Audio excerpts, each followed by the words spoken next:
Stace, I always keep it real with you, with the viewers, and I always keep it real with you. And I really feel as though that T-shirt era really hurt us. Yeah, because the T-shirt and the baggy jeans. That was bigger than any individual. But it really hurt us because it took away from your individuality. Sure. Back in the day when we was going to school, we had individuality.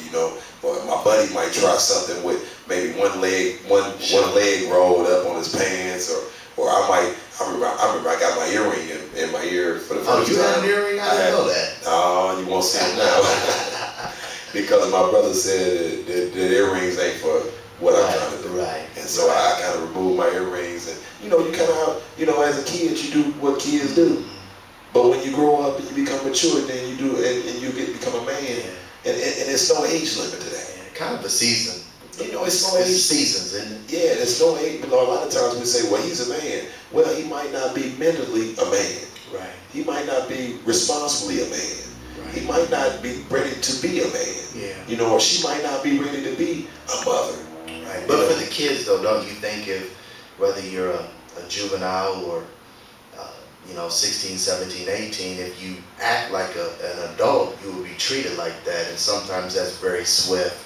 Would you agree? Me and Pastor DeVita, we dialogue this morning. Oh, you guys always we dialogue this morning about that same thing. And what happens is that we'll have that grace and mercy because of the godly experience that we have, and we'll get that second chance.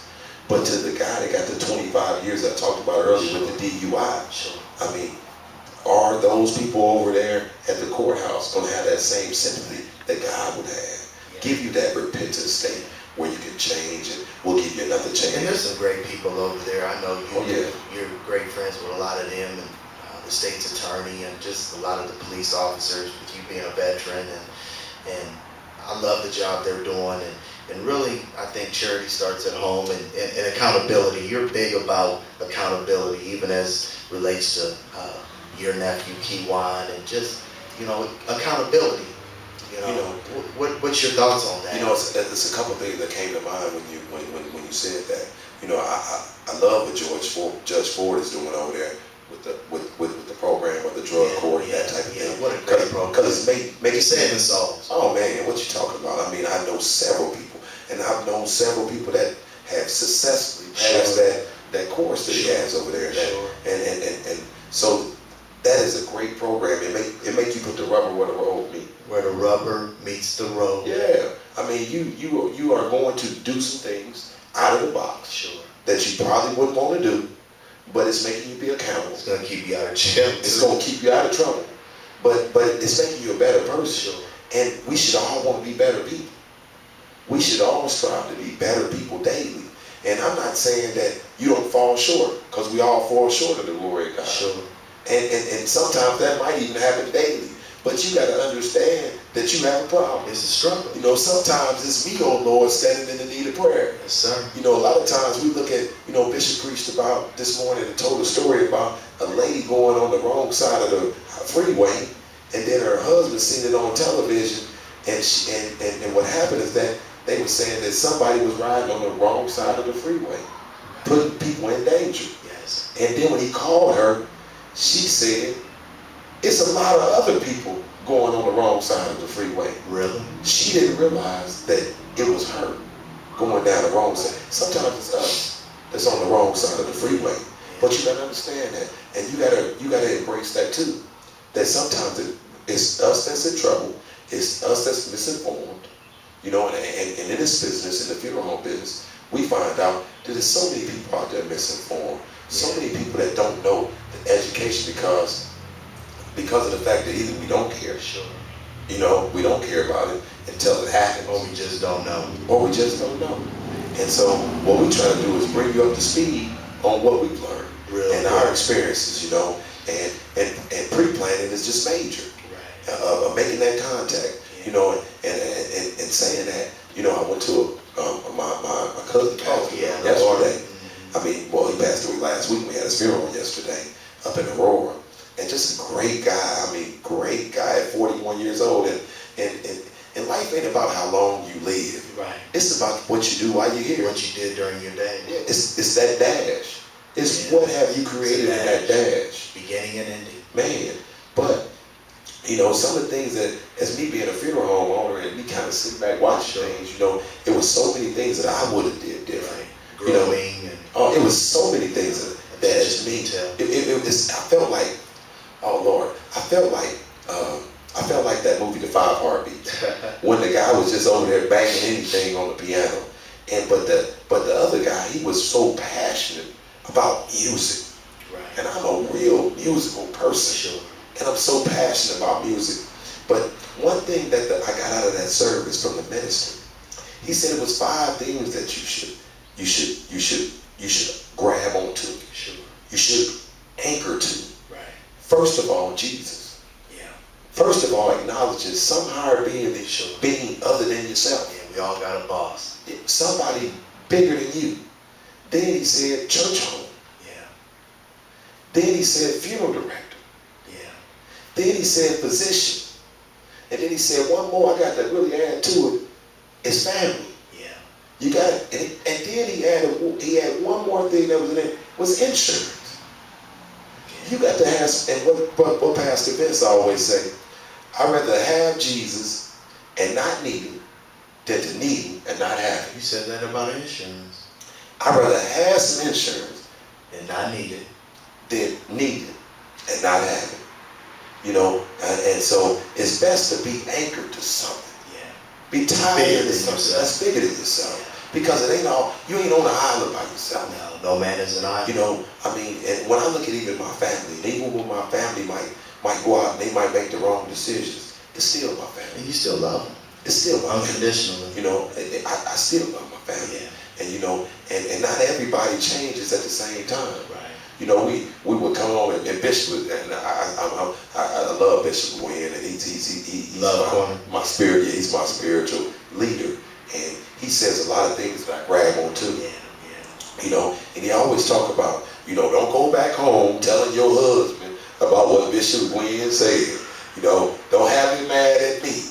And so I love when he say that, because, you know, everybody ain't gonna grasp on that everything at the same time. Right. You know, we all got our own time. You know, spirituality is an individual sport. Sure.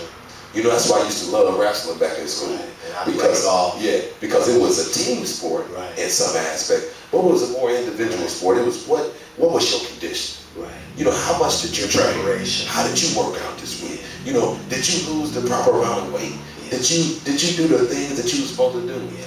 Proper preparation prevents poor performance, and we said that. You said that. And so, you know, and just preparing yourself to be better. Yeah. So for the young people, it's just such a great time. But at the same time, I guess it's kind of like the book of Malachi. You know, behind that positivity, there's another face, and I think you really wanted to talk to them about that, and just do the right thing when you say. You know, I mean, it's much more easier to do what's right. Right. You know, than to do wrong. My mom used to always say, she used to say that if you do wrong, then wrong won't follow you. Yeah. And if you can't do the time, don't do the crime. Say that again. And so that always kept me grounded, because you know, see, a lot of guys in my era, it was always a big bubble in the prison stories, the prison scenarios that they showed. And you didn't want Big Bubba to get old. So that kind of kept us out of trouble. Like, oh man, I'm not going down there to see no Big Bubba, you know. And so that's what kept a lot of us as young people scared straight. And we even had a program that used to be Scared Straight. Yeah. And so, but a lot of, when you're young, you think you're invincible. Right. You know, you think you're built off Teflon. Yeah. And so you try different things, and you do what the crowd do, and you look at different other people to be your leaders and this, that, and other. And you're not exempt, just like the church people are not exempt. You can't put your eyes on the man rather than putting your eyes on God, and who is really the man. You can't look at other people and other celebrities to build you up and set that blueprint for your life. That's their life. You know, I liked it really well when Lil Wayne said, I'm not no role model. I'm going to teach my kids, and you teach your kids.